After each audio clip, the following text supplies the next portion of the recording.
le trait qui est apporté dans la lettre aux Hébreux et que l'auteur appelle ici la vocation céleste de ceux qui sont appelés. Il nous faut mettre tout l'accent sur ce mot céleste. Nous le voyons, les Hébreux désiraient une vocation terrestre. Et tous ceux qui leur ressemblent, alors même qu'ils seraient appelés chrétiens, désirent simplement une vocation terrestre. Un christianisme qui appartienne à cette terre et à ce monde. Mais il y a dans cette petite phrase une signification immense, vocation céleste. Ces Hébreux étaient préparés à devenir chrétiens, mais ce devait être un christianisme selon leur propre idée. Ce devait être un christianisme qui permettrait la continuation de l'Ancien Testament. Il devait permettre à Moïse de continuer, il devait permettre au temple de continuer, il devait permettre à tous les prêtres de l'Ancien Testament de continuer, il devait permettre à tous les sacrifices de continuer. Nous sommes préparés à être chrétiens si vous nous permettez d'apporter notre Ancien Testament dans votre christianisme. Mais si vous dites que tout cela est achevé et qu'un système céleste a pris sa place, nous ne pouvons pas l'accepter.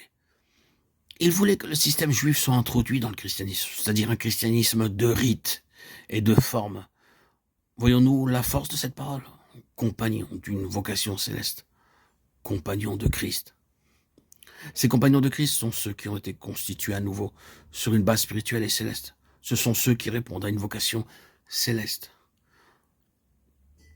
Ici, nous arrivons au point de transition entre Israël naturel et terrestre et le nouvel Israël spirituel et céleste. Cette transition aurait dû se faire selon un ordre divin, le premier faisant tranquillement place au second. L'ancien aurait dû donner la place entière au nouveau.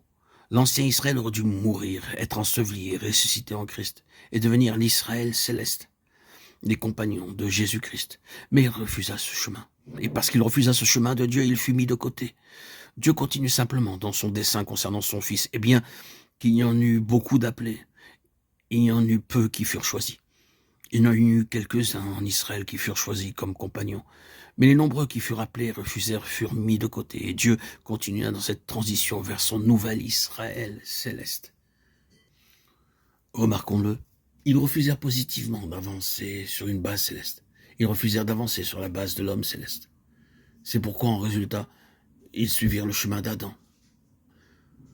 Et nous avons ici une chose très intéressante et instructive.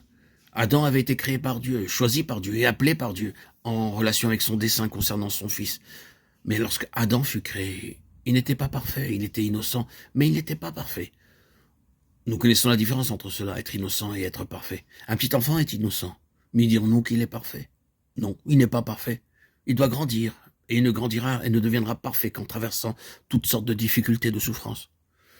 Nous les appelons les douleurs de la croissance. Et c'est ainsi qu'un enfant innocent devient parfait en tant qu'homme adulte. Adam était innocent, comme un petit enfant. Il était très beau, sans aucun péché en lui.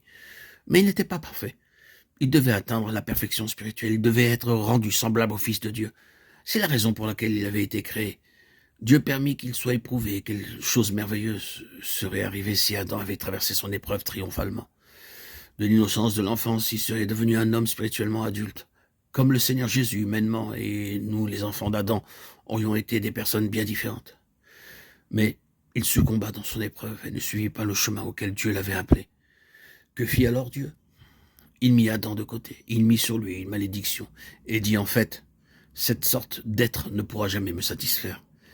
Il a refusé de suivre le chemin de mon fils. C'est exactement ce qui est arrivé à Israël selon la chair. Dieu avait fait Israël, avait choisi Israël et appelé Israël en ayant toujours son fils en vue. Et Israël refusa de suivre le chemin de Dieu. Israël fut éprouvé à l'égard de Jésus-Christ. Les 4 évangiles sont remplis de l'épreuve de l'attitude d'Israël à l'égard de Jésus-Christ. Et ils se terminent tous par le nom qu'Israël dit aux voix de Dieu. C'est ainsi que Dieu fit pour Israël ce qu'il avait fait pour Adam. Il le mit de côté. Il mit une malédiction sur le peuple. Et depuis tous ces siècles, cette malédiction est restée sur Israël.